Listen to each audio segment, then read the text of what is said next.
तर मंडळी, मी आहे मीना बेक या चॅनलवर तुमचं खूप खूप मनापासून स्वागत. तर आज आपण बघणार आहोत स्पॉन्ज केक. तर बघा, आता हा जो स्पॉन्ज केक आहे, तर हा अतिशय कमीत कमी साहित्यामध्ये घरात जे आपलं मटेरियल अवेलेबल असतं त्या साहित्यामध्ये आपल्याला हा केक इथे बनवायचा आहे. तर बघा, आता हा जो केक आहे, तर हा केक फक्त 1 कप मैद्यापासून बनलेला आहे आणि हा अर्धा किलोचा केक इथे तयार झालेला आहे. तर आता हे जे केक टीन आहे, तर ह्या केक टीनमध्ये आपण हा केक डिमोल्ड करणार आहोत. आणि बघा किती छान हा आपला फक्त गॅसवरती हा केक बेक झालेला आहे. आणि बाहेरून सुद्धा पहा किती ब्राऊन कलरच्याला छान आलेला आहे आणि एकदम स्पंजी आपला हा केक इथे तयार झालेला आहे. तर हा केक कट करताना अतिशय सॉफ्टनेसपणा मला हा हाताला जाणवत होता आणि एकदम छान असा फ्लफी आपला केक इथे बनून तयार झालेला आहे. आणि तुम्हाला सुद्धा मी दाखवते आता की आपला हा केक आतून कसा दिसतो.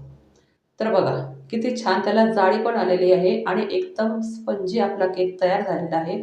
आणि काहीच त्याला असा खूप खर्च हा आलेला नाही आहे. घरामध्ये जे साहित्य आहे त्या साहित्यात आपला हा केक तयार झालेला आहे. तर मग आता चला बघूया आपण आपला हा केक कसा बनवला आहे मी. तर आता इथे मी हा राऊंड शेपमध्ये माझ्याकडे एक केक टीन आहे. तर हा 5 इंचाचा केक टीन आहे माझा. तर ह्या केक टीनला मी आतून ऑइलने ग्रीस करून घेतलेला आहे आणि मैदा पण थोडा टाकलेला आहे. तर तुम्हाला जर हा मैदा वगैरे टाकायचा नसेल तर तुम्ही बटर पेपर लावला तरी चालेल.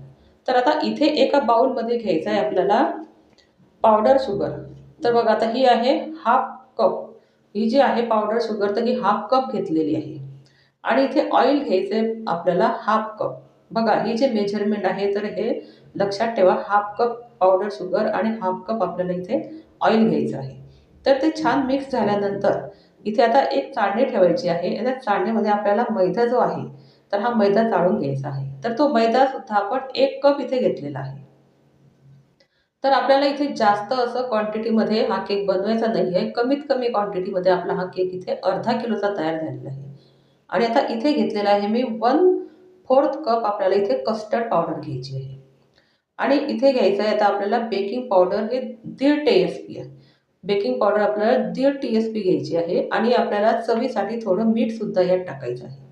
तर आता हे जे बॅटर आहे, तर हे बॅटर आपलं खूप थिक होणार आहे. तर त्यासाठी आपल्याला फक्त नॉर्मल वॉटर यात टाकायचं आहे. तर बघा, दूध वगैरे टाकायची गरज नाही, बटर किंवा तूप टाकायची गरज नाही. फक्त तेल आणि पाण्यापासून आपण हा केक इथे तयार करणार आहोत. आणि अतिशय स्पंजी आपला केक इथे तयार होणार आहे. तर आता हे बॅटर पहा किती छान आपलं तयार झालेलं आहे. तर हे अशा प्रकारचं बॅटर आपल्याला इथे केकसाठी पाहिजे आहे. तर एकदम पातळ पण नका करू आणि एकदम घट्ट पण नका करू. तर आता हे बॅटर तयार झाल्यानंतर आपल्याला ह्या केक टीनमध्ये हे पूर्ण बॅटर इथे टाकून घ्यायचं आहे. तर बघा, आता हे राऊंड शेपमध्ये असल्यामुळे थोडं टाकायला हे प्रॉब्लेम येतो, पण काही हरकत नाही. पूर्ण बॅटर टाकून घ्यायचं आणि नंतर मग ते प्रेस करायचं. तर बघा, आता हे छान असं चारी बाजूने मी पसरवून घेतलेलं आहे आणि हे जो केक टीन आहे हा टॅप करून घ्यायचा. म्हणजे खाली एअर बबल जर राहिले तर ते निघून जातात. आणि आता इथे मी कुकर ठेवलेला आहे. तर हा कुकर सुद्धा आपला प्रीहीट झालेला आहे. तर त्यात मी एक डिश टाकणार आहे. तर बघा, आता ही आपल्याला डिश टाकायची आहे त्याच्यामध्ये आणि त्याच्यावरती आपल्याला हे आपलं केक टीन इथे ठेवायचं आहे. तर बघा, आता हे कुकर जे आहे तर मी 20 मिनिट आधी प्रीहीट करून घेतलेलं होतं.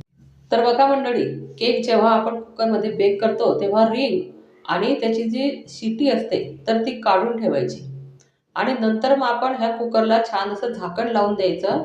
आणि झाकण लावल्यानंतर आपला हा जो केक आहे, तर हा केक आपल्याला 35 ते 40 मिनिटासाठी बेक करून घ्यायचा आहे. तर आता इथे 35 मिनिट झालेले आहे आणि बघा आपला केक किती छान असा वरती आलेला आहे. आणि मी तुम्हाला नाईफ टाकून दाखवते. आपली ही नाईफ जी आहे ती सुद्धा आपली छान अशी क्लीन आलेली आहे. आणि एकदम छान असा सुंदर केक आपला तयार झालेला आहे. खूप सुंदर त्याचा वास येतो आहे. आणि आता हा केक आपण गार झाल्यानंतर तुम्हाला मी डिमोल्ड करून दाखवते की आपला हा केक आतून कसा दिसतो आहे. तर बघा किती छान त्याला जाळी सुद्धा आलेली आहे. आणि आता एकदम गार झालेला आहे हा केक. हा 2 तास मी बाहेर ठेवलेला होता, त्यामुळे हे एकदम गार झालेला आहे. आणि मगाशी दाखवल्याप्रमाणे आपला हा केक अतिशय सुंदर आहे. तर तुम्हाला ही माझी रेसिपी कशी वाटली मला कमेंटमध्ये सांगायला अजिबात विसरू नका. आणि चॅनलवर नवीन असाल तर चॅनलला सबस्क्राईब, लाईक आणि शेअर नक्की करा. आणि असे स्पॉन्जी जे केक आहे तर त्या केकच्या व्हिडिओ माझ्या नेहमी पाहत राहा. मी माझ्या चॅनलवरती केक, बिस्किट आणि नानकटाई ह्या ज्या रेसिपी असते त्या नेहमी शेअर करत असते. तर चला मग आता भेटूया आपण अशाच पुढच्या नवीन नवीन व्हिडिओमध्ये.